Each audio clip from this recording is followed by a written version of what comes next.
Aleluia, Jesus. Livro de Eclesiastes, capítulo 12. Ler aqui apenas 2 versículos para a nossa meditação. Vamos ler aqui o verso 1 e também vamos ler aqui o verso 8. Amém? Assim diz a palavra do Senhor: a mocidade deve preparar-se para a velhice e para a morte.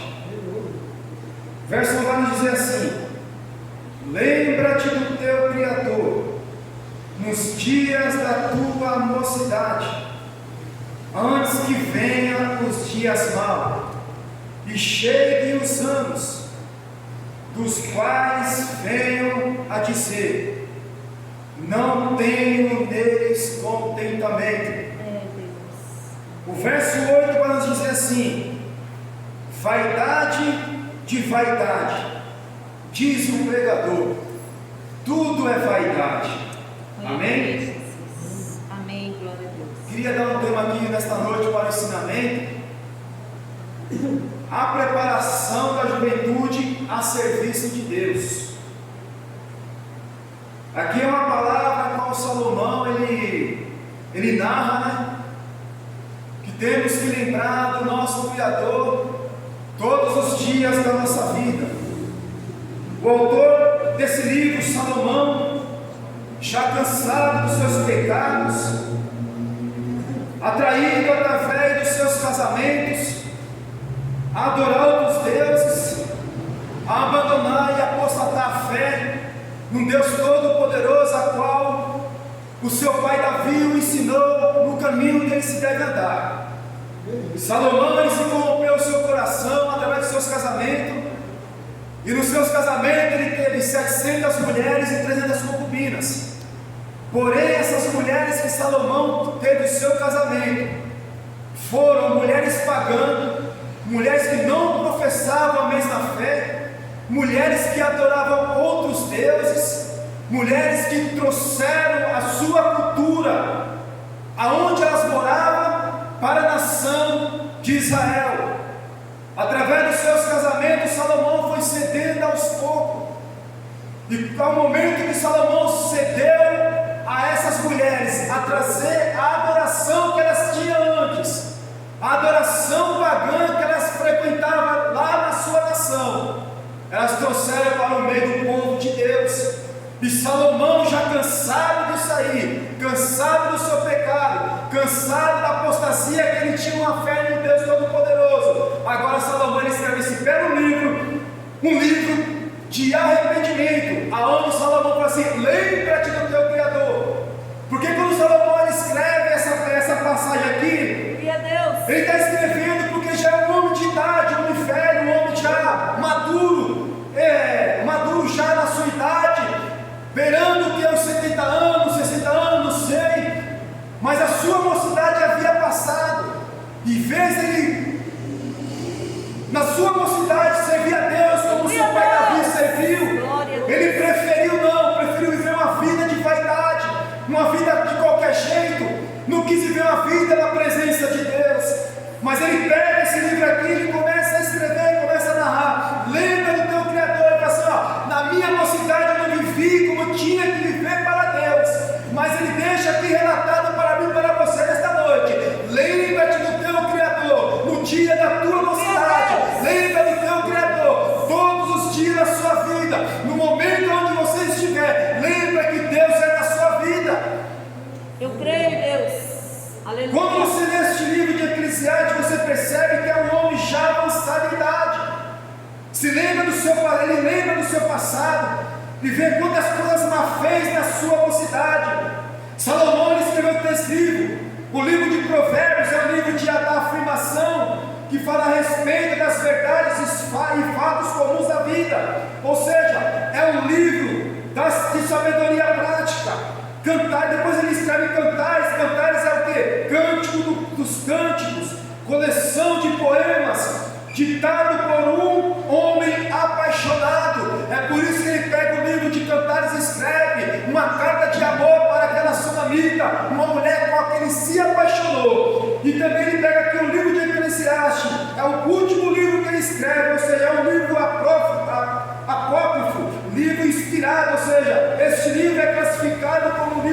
de sabedoria, aonde está registrado os pensamentos de um sábio. Aqui o autor defende os valores religiosos e o modo de viver dos judeus.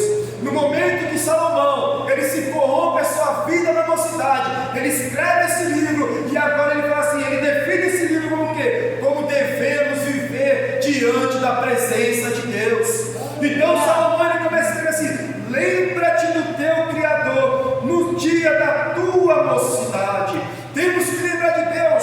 Quando você esquece do seu Criador, o que acontece? Você leva uma vida sem Deus, pode produzir amargura na sua vida, solidão na sua vida, desesperança na sua velhice, pode vir a doença, a depressão. Por quê? Porque você viveu na sua vida numa mocidade dissoluta, não quis saber da presença de Deus, não quis saber do Espírito Santo de Deus. Mas quando você despreza a sua mocidade e não tem o Senhor no meio da sua mocidade, você não vive a sua juventude, você não vive a sua vida, e quando você goza de uma boa saúde diante de Deus, você vive uma vida leviana, e quando você envelhece, você está numa vida solitária. Por quê? Porque você tem que ter um Deus no dia da sua mocidade, você tem que lembrar de Deus quando você tem força para servir a Ele, porque tem muitas pessoas que têm força para estar aqui na presença de Deus, mas não estão. Por quê? Porque preferem ficar na sua casa, preferem fazer uma compra, preferem receber uma pessoa, mas não vai ser hoje não, hoje eu vou ouvir a palavra de Deus. Lembra-te do teu Criador no dia da tua mocidade. Ser jovem é emocionante, viver as aventuras da vida, mas viver uma vida assim pode muitas das vezes trazer impedimentos para uma proximidade mais profunda diante do nosso Criador. Isso é muito profundo, irmão. Quando a gente vive uma vida desse jeito assim, uma vida leviana, vivendo do jeito que a gente quer, a gente traz impedimento. A gente não está atraindo a presença de Deus realmente para a nossa vida. A gente está vivendo uma vida leviana, uma vida de qualquer jeito. O jovem ele quer sentir emoção, mas quem quer, o jovem quer sentir todos os dias a emoção da presença do Espírito Santo de Deus na vida dele. Quem dera que o jovem não quisesse viver uma aventura, mas vivesse as suas aventuras diante de Deus Todo-Poderoso. Quem dera ele se chamar, Senhor, vive na minha vida, fica comigo. Senhor, onde quer que eu esteja, esteja comigo. Mas ele prefere viver uma vida emocionante, uma vida de qualquer jeito, uma vida quando ele fala assim, do jeito que eu estou vivendo está bom, não está não. O melhor que tem é a presença de Deus ali na sua vida. Você lembra do filho pródigo, aquele jovem, quando tinha tudo na sua casa, mas o que ele preferiu? Ele preferiu pedir a herança para o pai. Pai, me dá metade dos meus bens, porque eu quero sair da casa, eu quero viver minha vida. E diz a Bíblia que aquele homem, ele pega aquela herança e dá para o seu filho. Quando aquele jovem toma posse daquele ouro, daqueles bens que ele recebeu do seu pai, diz a Bíblia que ele vai para uma terra longe. E quando chega naquela terra longe, o que ele faz? Em vez de ele investir o dinheiro dele, em vez de ele dar testemunho de uma vida diante de Deus, não. Ele pega o dinheiro dele e começa a gastar com qualquer coisa, gastar com prostituta, com bebidas, com os amigos, e perde tudo. Isso é a vida de um jovem que vive a emoção na vida aí fora. Mas aquele jovem que é cheio do Espírito Santo, aquele jovem que tem a presença de Deus na sua vida, ele não quer sair da casa do Pai, ele não quer sair da presença do Pai. Pelo contrário, quando ele sai da casa de Deus, ele tem saudade de querer voltar novamente a glorificar, a servir ao Deus Todo-Poderoso. Glória a Deus.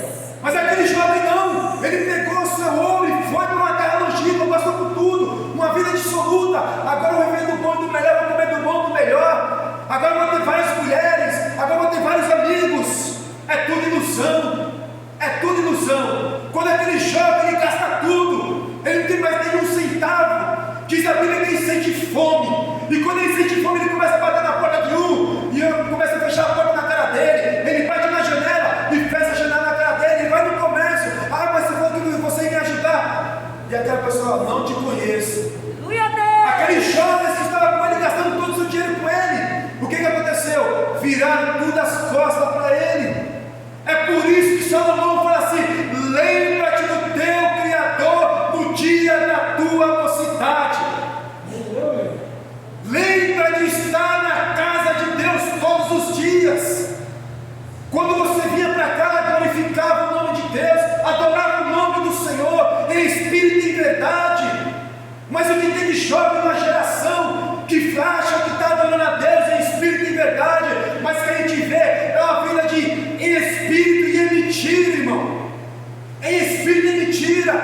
porque aqui na casa de Deus nós somos uma coisa, mas lá fora nós somos outra.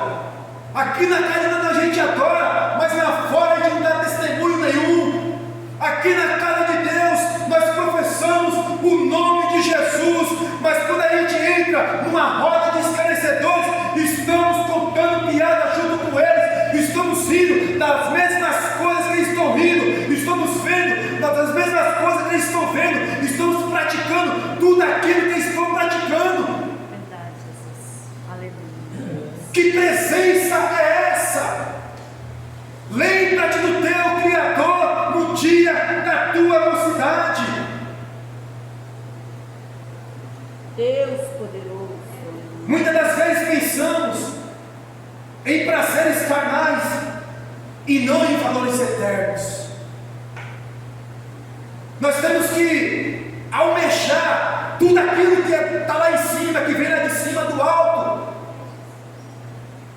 Nós muitas das vezes queremos fazer a vontade da nossa carne, do nosso querer, para o nosso ego, para a nossa própria soberba. Queremos conquistar isso, aquilo, mas nós não conquistamos verdadeiramente a presença de Deus. Nós não conquistamos verdadeiramente a presença do Espírito Santo de Deus. A geração de hoje, irmãos, sabe o que está acontecendo? Não tem mais amor em meditar mais na palavra de Deus. Não tem mais amor em pegar e ficar pelo menos uma hora orando na presença do Pai. Pelo contrário, é 23 horas no celular e uma hora para dormir.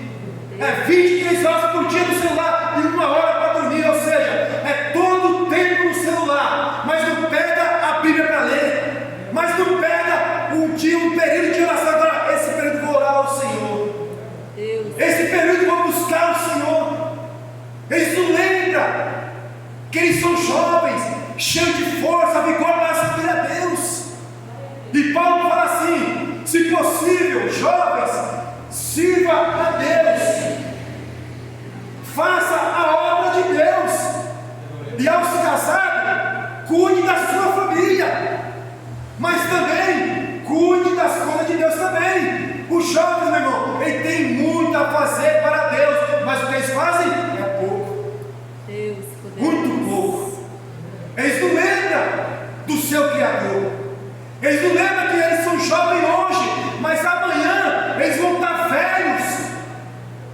E quando eles estiverem velhos, você o que eu fiz na minha mocidade para com Deus? O que eu fiz na minha vida, na minha mocidade, para a obra de Deus? O assunto aqui é muito sério. Verdade, Jesus. Lembra-te do teu Criador no dia da tua mocidade. Deus nunca esquece os seus. Deus nunca vai esquecer da minha e da tua vida. Deus nunca vai esquecer da minha e da tua renúncia.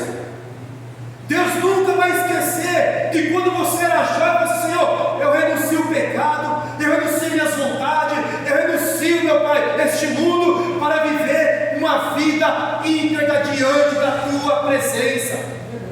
Deus nunca esquece os seus. Noé, quando foi escolhido por Deus para fazer uma arca, diz a Bíblia que Noé começa a preparar a arca, ele faz a arca.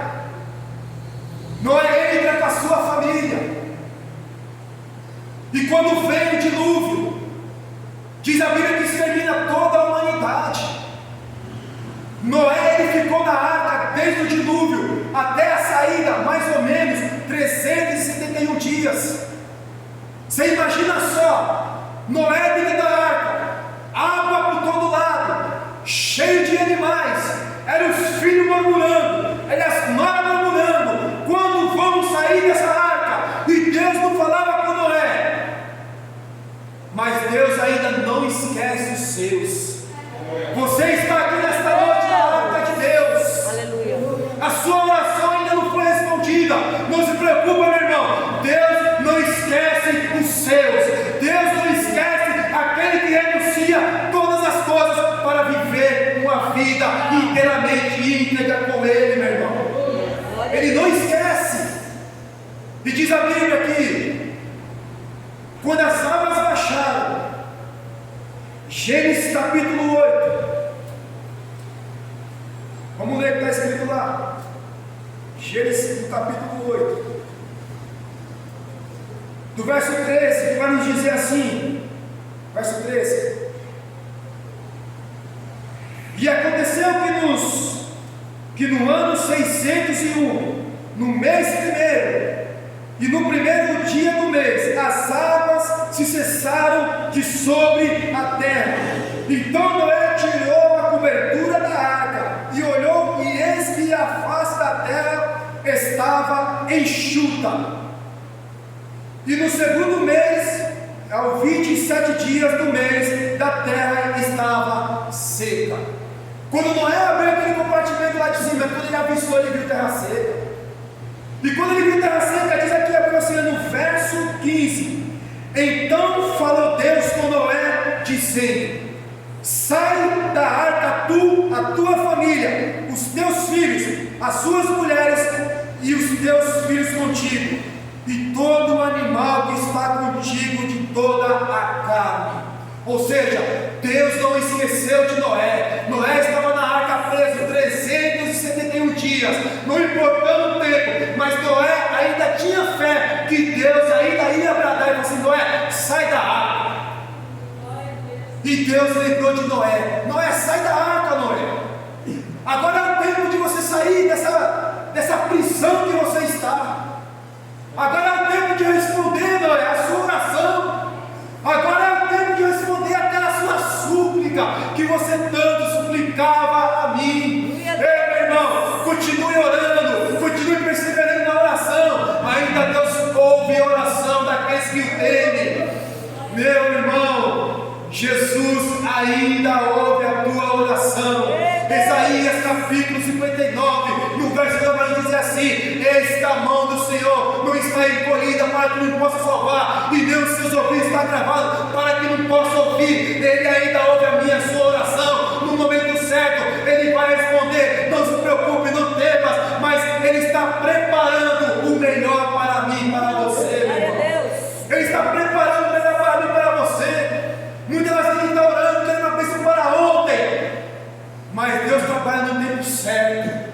No tempo certo, Deus vai abrir a porta. Você sai da água. A sua oração foi ouvida, a sua oração foi respondida. Eu preparei tudo para você, e hoje eu vou te abençoar a sua vida. Deus ainda responde oração. Continue perseverando na oração, meu irmão, que Ele ouve a minha e a tua oração. Deus lembra dos seus. Deus também lembra do seu povo. Houve-se um dia que o povo havia se esquecido do Senhor, e após a morte de José, diz a Bíblia que se levantou um novo faraó, e esse novo faraó não sabia quem era José. Ele não tinha conhecimento de quem era José. Ele não sabia dos feitos que José tinha feito antigamente. Mas quando aquele homem viu, aquele faraó viu aquele povo hebreu se multiplicando,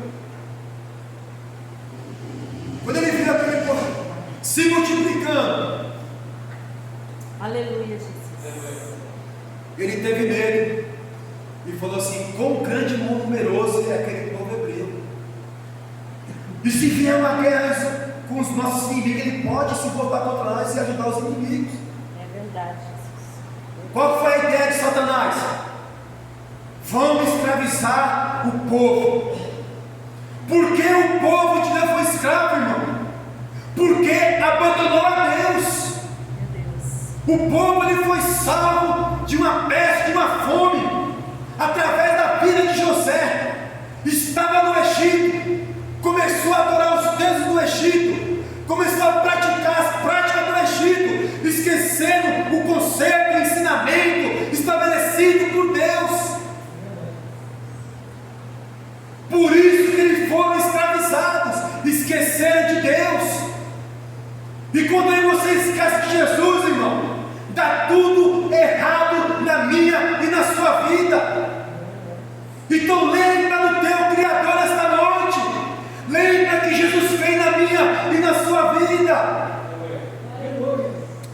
E quando o faraó escraviza aquele povo, o povo começa a voltar a Deus, começa a clamar a Deus, começa a orar a Deus, começa a suplicar a Deus e pedindo misericórdia de Deus.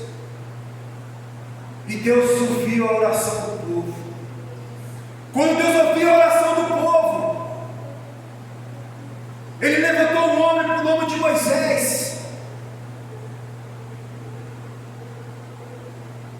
E Moisés, ele foi designado a libertar o povo. Percebendo que o povo ia crescendo, o faraó teve medo, e por esse medo ele resolveu escravizar o povo. O povo de Deus. O povo foi oprimido por 430 anos. Ele foi subjugado na mão de Faraó. Deus levanta Moisés como libertador do seu povo. Deus fala com Moisés, que ouviu o clamor do seu povo. Deus, Ele mandou 10 pragas na terra do Egito. Quando Deus ele mandou 10 pragas, Ele massacrou o povo do Egito, porém Ele poupou o povo dele. Glória a Deus. Você pode analisar aqui, irmão, que todas as pragas, quando Deus mandava a praga de gafanhoto, quando Deus mandava a praga de mosca, qualquer tipo de praga, aquela regiãozinha onde se encontrava o povo de Deus não era atingida. Por quê? Porque Deus ainda cuida do seu povo. Independente se o povo errou no passado, independente se o povo errou lá atrás, mas o povo se arrependeu, o povo buscou a Deus, e Deus estava livrando o povo, irmãos. Todas as pragas atingiu o Egito, mas as pragas não atingiu o povo de Deus. No momento que escureceu tudo, a praga das trevas, diz a Bíblia que todo o Egito estava em escuridão, durante o quê? 3 dias. Mas quando o povo do Egito olhou lá para baixo, viu aquela região dos hebreus cheia de luz, era Deus cuidando do seu povo. O mundo pode estar em trevas, meu irmão, mas eu e você fomos chamados para ser luz. Nós somos a luz deste mundo. O mundo pode estar andando em escuridão aí, mas eu e você, onde nós chegamos, nós somos o ponto de luz para iluminar este povo que está andando em trevas. Seja luz aonde quer que você esteja, meu irmão. Deus ainda cuida do seu povo. Deus ainda cuida do seu povo. Deus ainda cuida do seu povo. Quando Deus mandou a 10ª praga, a morte de todos os primogênitos, Deus fala para Moisés: ei, anuncia ao povo a se preparar, porque hoje o povo vai sair da terra do Egito. Quando Moisés fala para o povo, para fazer aquele ritual, para matar o cordeiro, para comer a carne do cordeiro, se vestir, se preparar, pegar o sangue, colocar no umbrais da porta, para quando aquele anjo da morte passar, não atingir o povo de Israel. Deus estava anunciando: vou matar todos os primogênitos que estiverem no Egito, e aquele que não estiver a marca do sangue do cordeiro, todos os primogênitos vai morrer. Sabe o que livra a tua casa? Sabe o que livra a tua vida? Sabe o que está livrando o teu filho? É o sangue de Jesus de Nazaré, meu irmão. O sangue de Cristo, Ele já pagou o preço por meu e pelo seu pecado. Hoje nós não estamos mais na condenação eterna, nós temos vida. Por quê? Porque Jesus já pagou o preço, e hoje nós temos a marca do sangue do cordeiro na nossa vida. Então o anjo da morte, o diabo, o inferno, toda a potestade não tem poder sobre a mim, sobre a sua vida. Sabe por quê? Porque o sangue de Jesus está posto na minha e na tua vida. Ele nos limpou, nos lavou, e nós somos lavados, nós somos remidos pelo esse sangue, o sangue do cordeiro. E quando Jesus voltar, meu irmão, só vai subir aqueles que foram lavaram as suas vestes pelo sangue do cordeiro. Louvado seja Deus. E quando chega aquele anjo da morte, vai passando pela terra do Egito, e diz a Bíblia, meu irmão, a casa que não tinha a marca do sangue do cordeiro, todos os primogênitos foram mortos. Jesus ainda livra o seu povo. Louvado seja Deus. Vamos citar aqui alguns exemplos de homens, jovens, mulheres na Bíblia, não faltam, viveram para Cristo, se entregaram, até entregar também até as suas vidas, por amor à palavra de Deus, por amor a Cristo, por professar o nome de Jesus. Moisés, vamos ler aqui em Hebreus capítulo 11, um grande exemplo para nossas vidas, meus irmãos. Hebreus no capítulo 11, vamos ler aqui no verso 23, que fala assim: pela fé, Moisés, já nascido, foi escondido por 3 meses por seus pais, porque viram que era um menino formoso, e não temeram o mandamento do rei. Perceba que Faraó fez um decreto: todo o recém-nascido abaixo de 1 ano vai ser morto.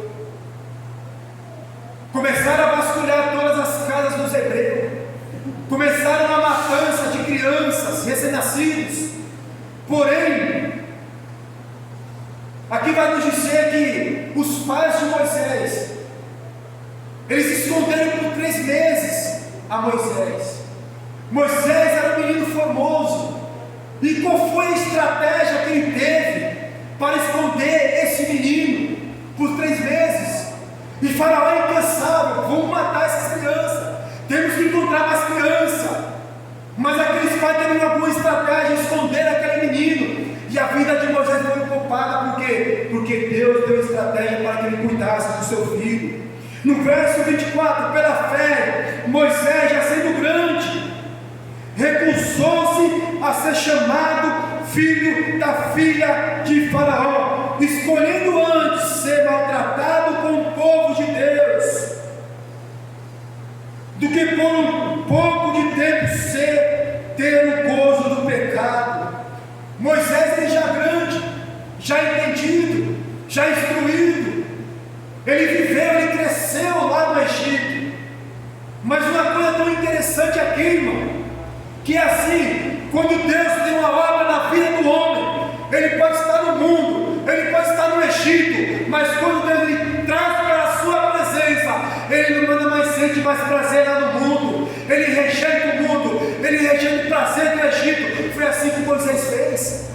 Ele rejeitou o prazer de um pouco de momento do pecado, as luxúrias lá do Egito, para viver no meio de um povo que estava sendo escravizado,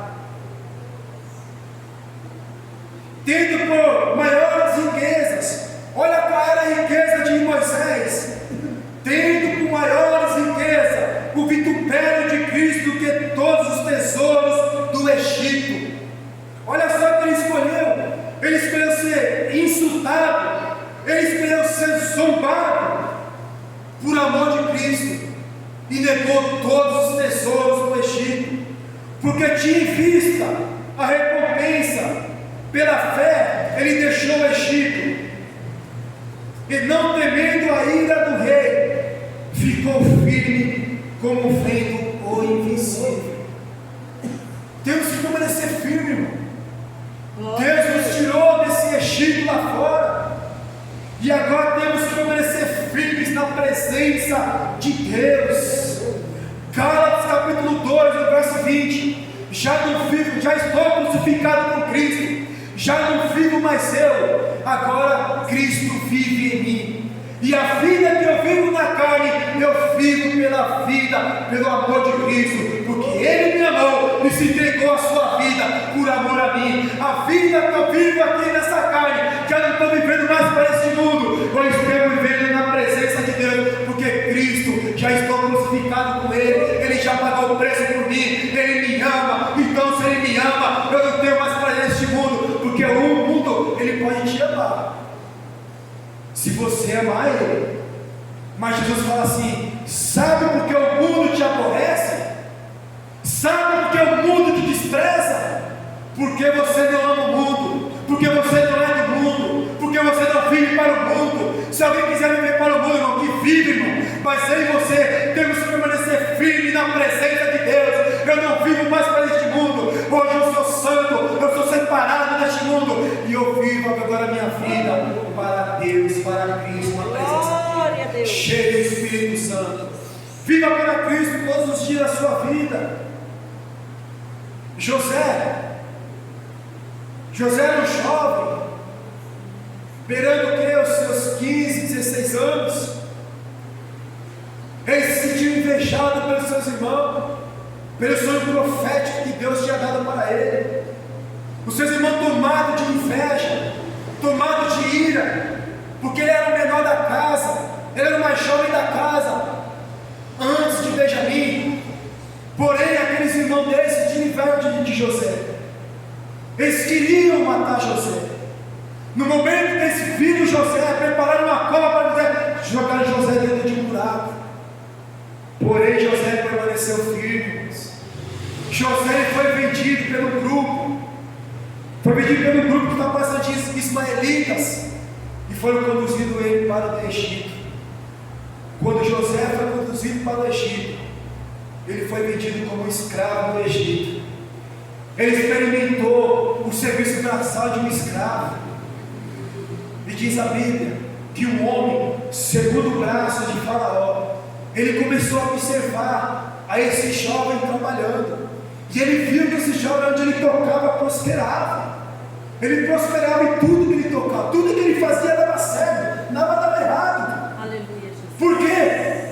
Porque ele é um homem exemplo, que servia ao Deus Todo-Poderoso. Ele era um homem, um jovem, que se absteve de todas as coisas deste mundo. Ele foi preparado pelo seu pai, foi ensinado pelo seu pai, que devia temer a Deus, servir a Deus, buscar a Deus, independente de qualquer coisa, não desagradar o nome de Deus, não envergonhar o nome do Senhor. Onde quer que ele estivesse, ele tinha que dar testemunho que ele era fiel a Deus. Glória a Deus. E diz a Bíblia, meu irmão, que este homem, por nome de Potifar, ele começou a observar e falou assim: ei, meu jovem, eu vou te comprar, vou colocar você na minha casa. E quando ele vai para a casa de Potifar, Potifar não sabia nada que ele tinha, mas ele entregou todas as suas riquezas, toda a sua casa ele entregou na mão de José. E tudo que José fazia na casa dele dava certo. Potifar começou a prosperar. Mas diz a Bíblia que ele era um homem bonito, formoso. Pensa no Brad Pitt. Brad Pitt era feio diante de José. Um Tom Cruise, meu irmão, era feio diante de José. José era um homem bonito, cheio do Espírito Santo, formoso.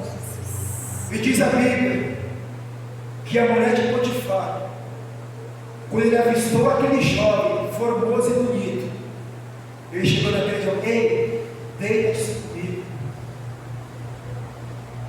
E José, ele rejeitou o prato de Satanás. E ele falou assim: ei, o meu Senhor me confiou todas as coisas. Glória a Deus. Ele me confiou toda a sua casa. Porém a ti, ele não me confiou. Você pertence ao meu Senhor. Você é a esposa do meu Senhor. Como eu posso me deitar com você sabendo que você é casada? E como eu posso desagradar o Deus que eu sirvo? José, meu irmão, ele estava longe da casa dele. José, ele estava como escravo numa terra estranha, que ele não sabia onde que era, mas ele manteve a sua integridade diante de Deus. Aleluia. A casa de Potifar foi confiada a ele, porém a sua esposa, Potifar disse: eu não vou compartilhar minha esposa contigo não, meu irmão. A minha casa você pode cuidar, mas a minha esposa não cuida não. Como eu posso desagradar ao meu Senhor que me confiou todas essas coisas? E como eu posso desagradar ao meu Deus, o Deus dos meus pais, a qual eu aprendi que eu tenho que ser fiel a Ele, a qual eu aprendi que eu não posso não desagradar a Ele? José estava longe da sua terra, porém ele manteve integridade. Era um jovem virgem ainda, era um jovem que estava na flor da pele ainda. Era um jovem que não queria saber de emoção nenhuma. Era um jovem que não sentia prazer carnal nenhum. Era um jovem que não falou assim: eu não tenho mulher, eu não tenho carro, eu não tenho casa, eu não tenho nada. Mas pelo contrário, eu vou viver minha vida diante da presença de Deus. Ele estava longe de casa, meu irmão. Ninguém poderia ver, saber o que ele podia fazer com aquela mulher. Só estavam os dois naquela casa. Ele podia abertamente dizer: vamos se deitar. Mas por uma vez ela tentou e não conseguiu. Pela segunda vez tentou, também não conseguiu. Pela terceira vez tentou, não conseguiu. E diz a Bíblia que quando ela tentou, segurou as suas vestes, ele olha: opa, deixa eu escapar, deixa eu vigiar, deixa eu escapar das garras do diabo. É isso que ele quer, meu irmão. Ele prepara todas as coisas para mim, para você. Sabe por quê? Porque Deus tem o melhor preparado para mim e para você. E Ele quer tirar a bênção da minha da sua mão, meu irmão. Deus está preparando uma grande coisa para mim e para a sua vida, pastor. Deus prepara todas as coisas. Aí vem o diabo. A Bíblia diz que ele é do nosso derredor, bramando como um leão, buscando a quem possa tragar. Se ele está no nosso derredor, meu irmão, é porque ele está vigiando a sua vida. Glória a Deus. Mas seja cheio do Espírito Santo nesta noite. Pode ter um diabo ao nosso redor, mas dentro de mim e de você há um Espírito todo-poderoso que pode fazer a diferença na minha e na sua vida. Deus tem tudo preparado para mim e para você. Não deixe a bênção de Deus de lado, pelo contrário, continue, meu irmão, fiel, continue perseverando na presença de Deus, que Ele tem o melhor preparado para você. Imagina só se José tivesse cedido à tentação. José foi acusado, ele foi preso injustamente, mas tudo isso foi preparação de Deus para a vida dele. Na prisão ele interpretou um sonho, ao qual se realizou: um padeiro e um copeiro. O padeiro foi enforcado, o copeiro voltou à sua mesma função, assim como José, ele interpretou os dois sonhos. Faraó foi perturbado com um sonho. Ninguém podia revelar, a não ser o Deus Todo-Poderoso. E quando o Faraó soube que havia um jovem encerrado na prisão, mais ou menos, ele passou 13 anos preso, mais ou menos 13 anos preso, imagina só. Mas quando chega o tempo de Deus na vida do homem, não tem Satanás, não tem cristão, não tem crente, não tem avarento, não tem homem soberbo, não tem aquele que quer ver a sua queda, não tem aquele que quer ver você parar, não tem filho de Belial que pode parar aquilo que Deus preparou para mim e para você. Operando Deus na minha e na tua vida, quem impedirá? Ninguém pode impedir, meu irmão. Antes que houvesse sol, antes que houvesse dia, eu sou, e ninguém pode escapar da minha mão. Operando Deus na minha e na tua vida, quem impedirá, meu irmão? E quando José chega diante de Faraó, Faraó conta-lhe o sonho. Diz a Bíblia que ele interpreta o sonho de Faraó. E Faraó olha assim: ó, eu estou olhando aqui para os meus sábios, para os meus governadores, para os prefeitos, para todo mundo aqui da realeza. Não estou encontrando ninguém dotado, cheio do Espírito Santo, que serve o Deus que revela tudo, igual este escravo aqui. Hoje, a partir de hoje, somente a minha cadeira estará acima de você. Hoje eu colocarei você como governador do Egito. Deus tem coisa grande preparada para mim e para você, meu irmão. Portanto, nesta noite, lembra-te do teu Criador no dia da tua mocidade. Não parou por aí. José foi colocado como governador do Egito. Porém, houve uma grande fome. Foi 7 anos de bonança. Ele começou a construir compartimentos, aonde começou a colocar cereais, colocar um monte de comida, armazenar um monte de coisa, porque a terra ia passar por uma grande fome. Foi 7 anos de bonança, mas viria 7 anos de fome. E quando aquela fome começa a devastar toda a terra, até o povo dele começou a padecer fome. E quando aqueles irmãos chegam ao Egito para buscar comida, José olha para eles e lembra-se deles. Quando ele vê, ele fica espantado, sem reação. Imagina só, aquele que traiu, aquele que enganou a ele, aquele que jogou ele no buraco, aqueles irmãos que venderam ele, nem que seja mais por 30 moedas de prata, que seja, não se vende, meu irmão, a comunhão sua, não se vende nem por 1 milhão de reais, nem por todo o dinheiro deste mundo. Satanás chegou diante de Deus, também com esse reino aqui, foi entregue a mim, eu te dou, apenas me adore, se próximo se adore, e adore a mim.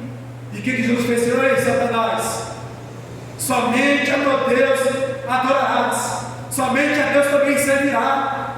Não tem outro Deus a quem deveremos reverenciar, meu irmão, a não ser ao nosso Deus. Não tem dinheiro que pague a minha e a sua comunhão. Não tem dinheiro que pague isso aqui, a minha e a sua comunhão aqui nesta noite. Ao quão bom e quão suave é que os irmãos vivem em união, meu irmão. Ó, que agradável é quando Deus sente prazer, é quando eu e você estamos unidos, é quando o corpo de alguém aqui em cima está unido, é como os irmãos estão unidos, é como os homens aí de fora estão unidos. Ó, quão bom e quão suave é, meu irmão. Aleluia, Jesus. Quando aqueles homens chegam lá no Egito, José lembra-se dele. José ele prepara uma situação e prende um deles e deixa todo o povo ir para Cefai e volta com todo o povo. Quando aquele povo volta, meu irmão, quando aquele povo volta, primeiro voltou os irmãos dele novamente, mas diz a Bíblia que Simeão que ficou, ele começou a comer do bom e do melhor. Ele não estava sendo oprimido, não. José não pagou com a mesma moeda igual os irmãos dele fez com ele. O que tem de cristão que é assim, ó, aquele que me viu embaixo me ajudou, quando vem em cima vai se arrepender. Ei, irmão, temos que pagar essa soberba aí, meu irmão. Verdade. Quem te engrandece é Deus. Aleluia. Quem te exalta é Deus. Quem te abençoa é Deus. Acontece situação na sua vida, a gente não sabe no momento. Aquele irmãozinho, quando me viu lá, quando me viu embaixo, quando me viu naquela situação, não me ajudou. Mas quando ele estiver lá por cima da carne seca, ele não vai comer a feijoada que eu vou preparar. Ei, meu irmão, pare com isso. Deus. Pare com isso. Às vezes eu fico ouvindo louvores, meu irmão, só por Cristo, irmão. Só por Cristo, que ensina coisas que não tem nada a ver. Verdade. José foi diferente, meu irmão. Foi totalmente diferente. Tratou bem o seu irmão que ficou lá preso. Quando seus outros irmãos voltaram novamente, ele fez a conhecer. Ei, meus irmãos, sou eu, José. Ei, meus irmãos, sou eu. Olha o que Deus fez na minha vida. Agora eu sou o segundo mais homem importante. Ele começou a abraçar os seus irmãos. Ele começou a beijar os seus irmãos. Ele preparou a melhor mesa para você. Agora, vamos comer comigo. Vamos se alimentar comigo. Ei, vamos banquetear comigo. José, meu irmão, ele não fez igual, ele fez diferente. Ele fez diferente. Ele mostrou para os irmãos dele assim: ó, vocês fizeram isso comigo, mas hoje eu faço diferente. Por quê? Porque tudo que aconteceu na minha, na tua vida, na minha vida, foi preparação de Deus. Deus está me preparando para uma grande coisa. E olha só o que Deus fez na minha vida. Hoje eu estou como o segundo mais homem importante do Egito. Volta, traz o meu pai, traz a minha mãe, traz o povo do meu pai para morar aqui no Egito. Tem um lugarzinho preparado aqui para vocês. Quando Deus abençoa, meu irmão, a mim na sua vida, meu irmão, quando Deus ele coloca situações adversas na minha, na sua vida, Ele está nos preparando para nós recebermos algo grande da parte dEle, na minha, na sua vida, meu irmão. E quando nós formos abençoados, não se esqueça. Não se esqueça que a bênção não é só sua, a bênção é do povo de Deus. Chorar com os que choram, mas também quando vier alegria, se alegre com aquele que está alegre, meu irmão. Aquele que está no fundo do poço, esteja no fundo do poço com ele, ore por ele, chore com ele, se lamente com ele, busque a Deus com eles, porque quando ele estiver lá em cima, você também vai se alegrar com eles também. Aleluia. Lembra-te do teu Criador no dia da tua mocidade. Lembra-te de Deus, meu irmão. E quando você é jovem, e quando você tem força para servir a Ele, porque Salomão vai dizer aqui no verso 8: vaidade de vaidade, diz o pregador, tudo é vaidade, tudo passa na nossa vida.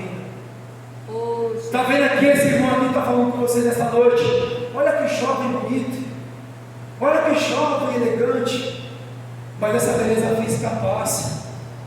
Olha que saúde que eu tenho, olha que saúde que eu estou desfrutando, mas um dia essa saúde vai passar, a velhice vai chegar na minha vida, e quando chegar essa velhice, eu tenho que lembrar hoje eu tenho que lembrar do Deus que eu sirvo, porque tudo é vaidade. Essa roupa aqui é vaidade, a beleza física é vaidade, essas maquiagens que nós usamos, que as mulheres usam, é vaidade, esse vestido elegante é vaidade, tudo passa, tudo passa. O que não pode passar é a presença de Deus na minha e na sua vida. O que não pode passar, meu irmão, ensinamentos bíblicos que nós aprendemos, meu irmão, na igreja, na minha casa, na sua casa. O que não pode passar é a presença do Espírito Santo de Deus na minha e na sua vida. O que não pode passar, meu irmão, é o fervor, meu irmão, é o fervor da oração na minha e na sua vida. O que não pode passar, meu irmão, é a esperança de um dia Jesus voltar para buscar a sua igreja. Há 16 anos eu ouço, pastor, Jesus vai buscar a sua igreja. Jesus está voltando para buscar a sua igreja. E até hoje, essa chama continua acesa na minha vida. Jesus vai voltar. Há 16 anos atrás, permanece acesa. Não sei se é hoje, não sei se é amanhã, não sei se é daqui a 40 anos, 1000 anos, não sei. Não sei se vou morrer, meu filho vai ter a geração dele e vai morrer também. E Jesus ainda não voltou, mas ainda tem esperança que Jesus, ele vai voltar. Ainda eu creio na esperança que Jesus ainda vai voltar. Então lembra-te do teu Criador. Lembra-te do teu Criador no dia da tua mocidade.